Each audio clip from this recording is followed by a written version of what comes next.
World's best law of attraction money and success coach అయిన ప్రముఖ షేక్ అన్వర్ గారిచే జూన్ 1 హైదరాబాద్ లో జరిగే one day magic of law of attraction and millionaire mind work shop కి register చేసుకోండి. నమస్కారం సార్. నమస్తే సార్, ఇది ప్రతి ఇంట్లో చూస్తాం, ప్రతి సందర్భాల్లో మనం ఎక్కువగా వినే మాటలు అని చెప్పొచ్చు. ఎస్పెషల్లీ ఒక వ్యక్తికి అది చదువు విషయంలో అయినా, అమ్మాయి విషయంలో అయినా, లేదు అంటే రిలేషన్షిప్లో అయినా కూడా, అంటే ఒక వ్యక్తికి 100 మంది ఇది కరెక్ట్ కాదు, అది నువ్వు చేయడం అది పద్ధతి కాదు, అది రైట్ వే కాదు అని 100 మంది చెప్పినా కూడా ఎవరైతే ఒకరు చెప్తారో ఆ ఒక్క మాట మీదనే వాళ్ళ లైఫ్ డిసిషన్ తీసుకోవడం, వాళ్ళ మీద డిపెండ్ అయిపోవడం మనం చూస్తూ ఉంటాం. అంటే 100 మంది చెప్పినప్పుడు సార్ 70% రాంగ్ ఉన్న ఆయన పర్సెప్షన్లోనే ఆలోచించి అట్లీస్ట్ 30% ఉంటేనే కదా అది 100 మంది చెప్పారు అనుకోవచ్చు. మరి ఎందుకు వాళ్ళు ఆ డిసిషన్ తీసుకోలేకపోయి బ్లైండ్గా ఒక్కరిని నమ్మి ముందుకెళ్తూ ఉంటారు? చాలా ఇంపార్టెంట్. ఇది ఆ ఒక్క వ్యక్తి మీద అనుకుంటున్నాం, యాక్చువల్లీ వాళ్ళకి నచ్చింది. ఇది చాలా ఇంపార్టెంట్. నేను సెమినార్స్ స్పీచెస్ ఇస్తుంటాం, ఇది మాత్రం కరెక్ట్ సార్ అంటాడు. అంటే అప్పటిదాకా అబద్ధం చెప్పినట్టు ఇది మాత్రం కరెక్ట్ అంటాడు. పాయింట్ ఏంటంటే వాళ్ళకి అది రెజొనేట్ అయింది, వాళ్ళకి మైండ్లో ఆ పాయింట్ ఉంది కాబట్టి దానికి ఓకే అంటారు. People listen to what they know, not to something else. వాళ్ళకు ఆల్రెడీ తెలిసినదే ఇది కరెక్ట్ అంటాడు. ఇప్పుడు మనం 100 ఎపిసోడ్లు చేసాం కదా, 100 ఎపిసోడ్లో చూడు, వాళ్ళ లైఫ్లో సింక్ అయ్యేది మాత్రం ఇది కరెక్ట్, మిగతాదంతా రాంగ్ అనుకుంటారు. సో పాయింట్ ఎక్కడొస్తుందంటే, ఎప్పుడైతే ఆ ఒక్క వ్యక్తిని పట్టుకున్నాడు sir, actually that is resonating inside him or her. వాళ్ళకి కావాల్సింది మాత్రమే చేస్తారు, దానికి ఈగో అనేది అడ్డుపడుతుంటుంది. నేను నాకు నచ్చినట్టుగా చేయడానికి అది చెప్పింది కరెక్టే అనిపిస్తోంది నాకు, బికాజ్ ఆల్రెడీ అది మైండ్ లోపల ఒక కండిషన్తో ఉండిపోయింది. దానికి 100 మంది చెప్తున్నారు వారు దానిలో గెలుస్తాము కాదు పాయింట్ అక్కడ. నేను నాకు నచ్చింది చేయడానికి అతన్ని ఇష్టమో, అతని మీదనో, ఆమె మీదనో ఏదో ఒకటి పెట్టుకుని ఆ కండిషన్ని సాటిస్ఫై చేస్తూ ఉంటారు. ఇది డీప్గా వెళ్తే నిజం కూడా ఆ వ్యక్తికి నచ్చింది కాదు పాయింట్, వీళ్ళ లోపలే ఆ స్ట్రింగ్ ఉంటుంది. ఆ స్ట్రింగ్ని మ్యాచ్ చేసుకోవడానికే ట్రై చేస్తూ ఉంటారు. ఫస్ట్ పాయింట్ ఇది అర్థం చేసుకోవాలి. సో ఎవరైనా వేరే మాటలు వింటున్నారంటే, ఇప్పుడు ఒక అబ్బాయి వచ్చాడండి, తాగుడు అలవాటు చేశాడు మా వాడికి తాగాలనుంది, వీడు హెల్ప్ చేశాడు ఫస్ట్ నుంచి. అది చాలా చాలా ఇంపార్టెంట్. దట్ నేను తాగుడు మానలేకపోతున్నాను అంటే వాడెవడో దానికి కరెక్ట్గా ఫ్రెండ్ లాగా వచ్చి తగిలి తీసుకెళ్ళడము ఒకటి అలవాటు చేయడం అయితే, లోపల ఇన్హెరెంట్గా నాకు తాగాలి అని ఉండడం కూడా ఇంపార్టెంటే. 100 మంది అది మంచిది కాదు అని చెప్తున్నా కూడా నీకేం తెలుసు అదో ఓకే, నా స్ట్రెస్ నాకుంది, నా కష్టాలు నాకున్నాయి, నేను కాసేపు ఎంజాయ్ చేయకూడదా, లైఫ్లో ఆ మాత్రం ఎంజాయ్మెంట్ ఉండదా అనేది పెడతారు. ఇది ఫస్ట్. సెకండ్ వచ్చేసి వీటికి తగ్గ లాజిక్స్ దొరుకుతాయి. మీరు నమ్మరు, చాలామంది నో అన్నారు, అయినా నేను వెళ్ళి సాధించాను. ఓకే, ఈ మధ్య టాక్స్ వీటిల్లో, ఈ మోటివేషనల్ టాక్స్ అన్నిట్లో ఇదే స్టోరీ ఉంటుంది. దట్ వాడెవడో మీరు చేయలేరు అన్నాడు, తర్వాత నేను చేసి చూపించాను, నేను ఈ సామాన్లు ఏవో అమ్మేశాను, నేను కోట్లు వచ్చేసాయి. సో ఆ ఒక్క ఎగ్జాంపుల్ పట్టుకుంటారు. మా దగ్గరకు వచ్చేవాళ్ళు అంతా ఉల్టా. అంటే ఒక్కళ్ళు అలా సక్సెస్ ఒక ఎగ్జాంపుల్ ఏదో చూపించి మెక్డానల్డ్సో లేకపోతే కేఎఫ్సీనో లేకపోతే ఒక మల్టీనేషనల్ కంపెనీ పెట్టడానికి గల కారణం ఎన్నో కష్టాలు పడ్డాక, నో అనుకున్నాక అనుంటే, మా దగ్గరకు వచ్చేవాళ్ళు అలా అనుకుని స్టార్ట్ చేసి అప్పుల పాలైపోయి కష్టాలు పడి అసలు ఏమీ చేయలేక డిప్రెషన్లోకి వెళ్ళేవాళ్ళు వస్తారు. సో బయటకి లైమ్ లైట్లో కనిపించేది నిజంగా, అంటే ఎవరు వద్దన్నా సరే నేను చేస్తా పోవాలి, చేస్తూ ఉంటే నేను ఏదో సాధించేస్తానేమో అనే మైండ్ సెట్లోకి రుద్దేస్తారు. నిజానికి అలా నేను చేస్తూ పోతే వచ్చేస్తూ ఉంటుంది అనుకుంటూ ఎంతోమంది ఫెయిల్ అయిపోతూ ఉంటారు. వాళ్ళకి ప్రాసెస్ అర్థం కాదు, అర్థమైందేమో అనుకుని కరెక్ట్ చేసే ఛాన్స్ ఇవ్వకుండా they just go in to that process. అలా చేసి పాడైపోతారు. సో వాళ్ళకి సెకండ్ ఏంటంటే, ఎక్కడో ఒక ఎగ్జాంపుల్ దొరుకుతుంది, ఒక అంబానీ అట్లా అయ్యాడు, లేకపోతే ఒక ఓలా కంపెనీ అలా పెట్టారు, ఒక ఊబర్ అలా పెట్టారు అనే ఒక స్టాండర్డ్ పెట్టుకుని ఇంకా నేను కూడా అలా పడాలేమో అనుకుంటారు. ఒక ఎగ్జాంపుల్ చెప్తాను ఇక్కడ. థామస్ అల్వా ఎడిసన్ 1000 సార్లు ఫెయిల్ అయ్యి బల్బు కనిపెట్టాడు, 1000-2000 సార్లు. ఓకే, ఒక అబ్బాయికి అర్థమైంది ఏం తెలుసా, సో 1000 సార్లు ఫెయిల్ అవ్వాలి కదా సార్ అన్నాడు ఫస్ట్. సో 1000 సార్లు ఏంటి 100సారికి బల్బు కనిపెట్టినా నో నేను 1000 సార్లు ఫెయిల్ అయ్యాకే బల్బు కనిపెడతా అనేటట్టుగా తయారయ్యారు.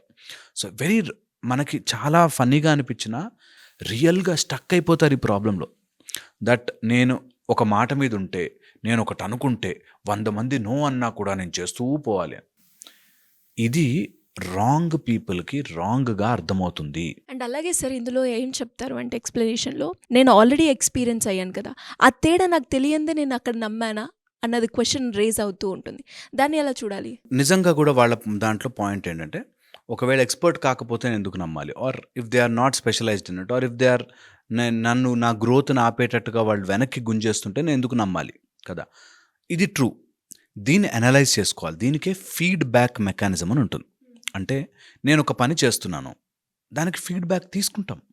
అందరు పెద్ద పెద్ద హాస్పిటల్స్లో, కంపెనీస్లో నువ్వు ఏదన్నా బిజినెస్ చేయాలన్నా ఏదన్నా సరే ఫీడ్బ్యాక్ అనేది ఉంటుంది. ఆ ఫీడ్బ్యాక్లో కొన్ని నాన్సెన్స్ వస్తాయి, కొన్ని రియాలిటీ వస్తాయి, కొన్ని ఎగ్జాజరేటెడ్ వస్తాయి. అన్నీ తీసి ఒక కంక్లూజన్కి రావాలి.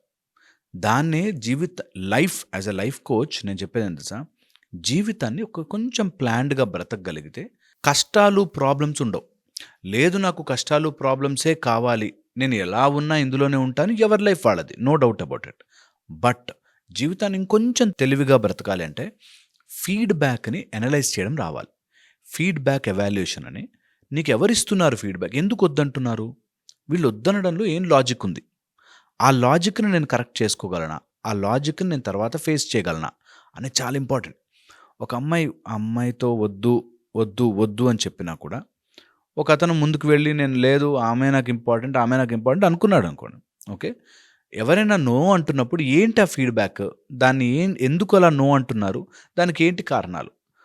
లేదు ఆమెకి ఓన్లీ కలర్ బాగాలేదు అన్నాడు అనుకో, లేకపోతే మీ కాస్ట్ కాదు అన్నాడు అనుకో, they invalidated. Okay, colour caste it doesn't matter to me అని పక్కన జరపచ్చు. లేదు ఆమె నీ వెనకాల ఇంకొకలా మాట్లాడుతుంది, నీ దగ్గర ఊరికే డబ్బుల కోసమే వస్తుంది అలా ఏమైనా ఉందనుకో, అనలైజ్ ఇట్. వై నాట్, ఎందుకు మనం అంత బ్లైండ్ అయిపోయి బ్రతకాలి జీవితానికి కదా. సో ఎవ్రీ ప్రాబ్లమ్ని అనలైజ్ చేసుకుంటే తప్పు లేదు అని యాజ్ అ లైఫ్ కోచ్ మేము చెప్పేది ఏంటంటే, some problem has come to your life, someone is saying no, నీ వాళ్ళే, మరి వేరే వాళ్ళు బయట వాళ్ళు ఎవరో వాళ్ళు కాదు, నీ వాళ్ళే నో అంటున్నారు అంటే ఎందుకో నీ మంచి కోసమేనేమో కదా, ఒకసారి ఆగి ఆలోచిద్దాం అనడంలో ఎంత విజ్ఞత ఉంటుందో తెలుస్తుంది. సో ఇది చాలా చాలా ఇంపార్టెంట్ ఫ్యాక్టర్. నెక్స్ట్ వచ్చేసి, ఒకవేళ అలా ఎప్పుడైనా ఫీడ్బ్యాక్ తీసుకున్నప్పుడు కావాలని మిమ్మల్ని వెనక్కి లాగుతున్నారు అని అనిపిస్తే, అంటే నిజంగా 100 మంది తప్పే నేనే కరెక్ట్ అనుకుంటే, ఒక మంచి స్ట్రక్చర్ ఇచ్చి దాన్ని ఎక్స్ప్లెయిన్ చేయడానికి ట్రై చేయాలి. And at the same time convince చేయడానికి ట్రై చేయాలి. మీరు ఒక ఇంపార్టెంట్ లాజిక్ అంటే, when you try to convince others మీకు చాలా విషయాలు బయటపడతాయి. ఇది ట్రై చేయండి. ఎవరైనా ఏదైనా ఒక ప్రాజెక్ట్ ఎవరైనా నో అన్నారనుకో, దాన్ని కన్విన్స్ చేయడానికి ట్రై చేస్తే సో మెనీ ఇన్పుట్స్ వస్తాయి. ఓహో ఇలా ప్రాబ్లం వచ్చు, ఇలా ప్రాబ్లం వచ్చు, ఇలా ప్రాబ్లం అవచ్చు, ఇలా జరగచ్చా, ఇలా అవుతుందా, ఓకే నేను దీన్ని అనలైజ్ చేసుకోవచ్చా. దీంతో ఇంకొక లాస్ట్ అండ్ ఫైనల్ ప్రాబ్లం వచ్చేసి, అలా అందరి మంది మాటలు వింటూ ఉంటే నాకంటూ ఏమీ ఉండదు లైఫ్లో అనేది అడ్డుపడుతుంటుంది. నేను అందరూ చెప్పింది నేను చేస్తే నా లైఫ్ ఏంటి అని. అందరు చెప్పింది కాకుండా ఒక్కరు చెప్పిందే మరి మీరు అదే కరెక్ట్ అని నమ్ముతూ వెళ్తూ ఉంటారు కదా, అది అన్ని సందర్భాల్లో కరెక్ట్ కాకపోవచ్చు, కొన్ని సందర్భాల్లో కరెక్ట్ అవుతుంది. మరి అది కూడా అనాలిసిస్ చేయాలి సో కదా. అందుకే మనకెప్పుడు ధర్మం అన్నారు, వాడా వీడా కాదు, ధర్మం, వాట్ ఈజ్ రైట్. ఆ రైట్ 1%లో ఉన్న 100%లో ఉన్న చేయాలి. అందుకే మనకి ఎప్పుడు ధర్మమే ఫాలో కావాలి. ఒక్కడైనా కానీ, ఒక్క మాట అయినా కానీ ధర్మము ఫాలో అవ్వాలి. ధర్మాన్ని కనుక అర్థం చేసుకుంటే ఈ సిచ్యువేషన్లో what is the right thing I should do, ఇది చాలా చాలా చాలా చాలా బెనిఫిషియల్ అవుతుంది. ఇది ఎవ్రీవన్ షుడ్ ట్రై. ఇంకా ఫైనల్ పాయింట్, ఒకవేళ 100 మంది మీ మంచి కోసం చెప్తున్నారు, మీ మంచి అంటే ప్లీజ్ వెయిట్, అనలైజ్ చేసుకుని ఫీడ్బ్యాక్ తీసుకుని, ఫీడ్బ్యాక్ యొక్క ఎవాల్యుయేషన్ చేసుకుని, నాకు దీన్ని ఎలా మేనేజ్ చేసుకోవచ్చు, ఒకవేళ ఫ్యూచర్లో ఈ ప్రాబ్లం అయితే ఎలాగా అనేది చాలా చాలా ముఖ్యం. మా దగ్గరకు వస్తారు, మేము ఎంత బాధపడతామంటే, అది చెప్పారండి మా అమ్మా నాన్న చెప్పినా నేను వాడితో వెళ్ళానండి, ఆమెతో వెళ్ళానండి, ఇబ్బంది పడ్డామండి అని చాలామంది వస్తారు. అవి లైమ్ లైట్ స్టోరీలోకి రావు. ఓకే, అందుకని తెలియక బయట కనిపించినవే గొప్పవి అనుకుంటాము. లోపల చాలా ఉంటాయి. సో తొందరపడద్దు. మీరు ఏదైనా బిగ్ గోల్ పెట్టుకున్నారు, గొప్ప గోల్ పెట్టుకున్నారు, దాని వైపుకు అడుగులు వేయండి. ఎవరెవరో చెప్పిన విననవసరం లేదు. కానీ మీ వాళ్ళు ఎవరైనా చెప్తుంటే ఎనలైజ్ ఇట్. అందరూ రైటే చెప్పకపోవచ్చు, but just keep that in back of your mind and step by step proceed అవ్వడం చాలా చాలా యూస్ అవుతుంది. Thank you so much. Suman టీవీలో మీ పర్సనల్ అండ్ బిజినెస్ ప్రమోషన్స్ కోసం కింది నెంబర్కి కాంటాక్ట్ చేయండి.